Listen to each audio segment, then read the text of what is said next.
At the front of this 5-acre property in Golden Gate Estates, you'll find birds, donkeys, pigs, Mostly farm animals other than the zebra. and behind this 8-foot fence around back, Why you got so many gates and locks and stuff? I have to protect my animals from people, you know. it gets even wilder. Somebody's are. Can I get your eyeball? Show me your eyeball. Oh, yes, I know. Hi. Hi. What are you doing? And that's John Slaby, the owner of Kauai-Chobe Animal Preserve. I live in the house over there. It's right in the center of the property. He shares his property with about 100 animals at a time. Big cats, primates, a gator. But it's not just a backyard jungle for John to enjoy. We're an educational facility. We are licensed with FWC because they don't allow you to have them as pets. You have to be doing something. Many of John's animals were rescued from other places. I've gotten animals here locally. In the Estates, the 7 cats I rescued were here in the Estates at another facility. I had some that came from Kansas sometimes. I've had some come from North Carolina. But John says there's one place they don't come from. Everybody thinks we get these out of the wild, or people, they're not catching them anymore. You know, they're bred in captivity. Hello. Hello, Harley. That's something Lori Carone is trying to clear up too. She often hears the same sentiment. All the time, that they should be in the wild. They shouldn't be on display. Lori runs Octagon Wildlife Sanctuary on her property in Punta Gorda. Well, actually, I always say I'm not really the owner, they own me, you know, but I'm chairman, director, head poop shoveler. This place all started with just 2 bears found tied to a tree. They were actually from the Gentle Ben series that used to film here in Florida years ago. There was like 8 bears that were used for that show. Animals bred in captivity can bring in some big business. Maybe they were doing photography, maybe they were doing movies, educational programs and that, and it gets to a point where the animal just can't do it anymore, doesn't want to do it anymore. At sanctuaries, some animals come from owners who simply can't take care of them anymore. Others are taken out of bad situations.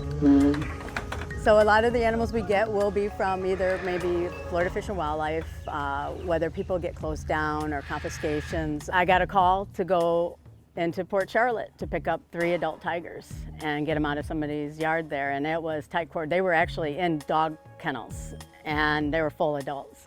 So we got them out of there, we had to go to court. What classifies a place like this as a sanctuary is pretty simple. No breeding, no buying, no selling. And the idea of returning them to the wild simply can't happen because these animals were never there in the first place. So you're talking 20, 30-year generations of being removed from the wild. To put them out there, they wouldn't know how to survive. Some of them may have been declawed, and they depend on humans. It's too late to turn back time, but still, keeping animals in captivity is controversial, and many, even within the industry, are at odds. There are more captive tigers in the U.S. than there are in the wild throughout the world. If he ever had an enemy in his life, it was Carol Baskin. Hey, all you cool cats and kittens, it's Carol at Big Cat Rescue. Since Tiger King came out, there's been a lot of buzz about this topic. Is there anything you want to clear up? Ow, son of a...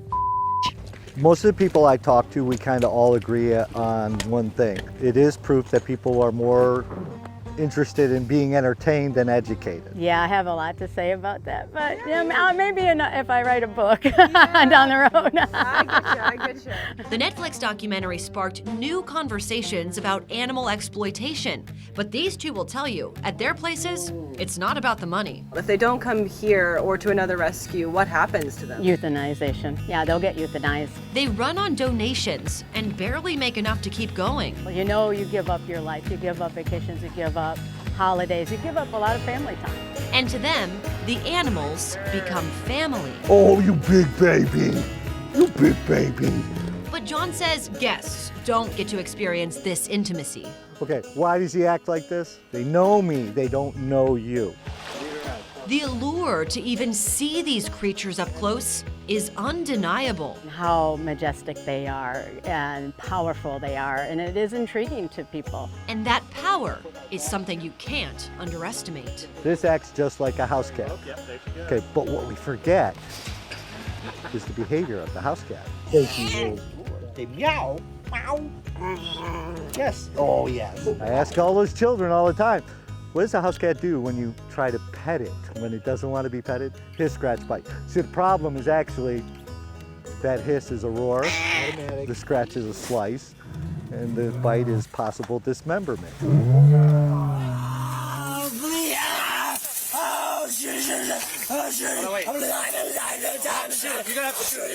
And for the animal, deadly consequences. Every time a person does something like that, our regulations change continually, and it gets harder and harder. But no matter how hard it gets, John and Lori are dedicated to keeping their organizations running. I am in no way trying to advocate, condone, or justify captive wildlife. All I'm saying is that they're there, we should try to make them as happy as we possibly can. Come here. Oh yes, he's so playful.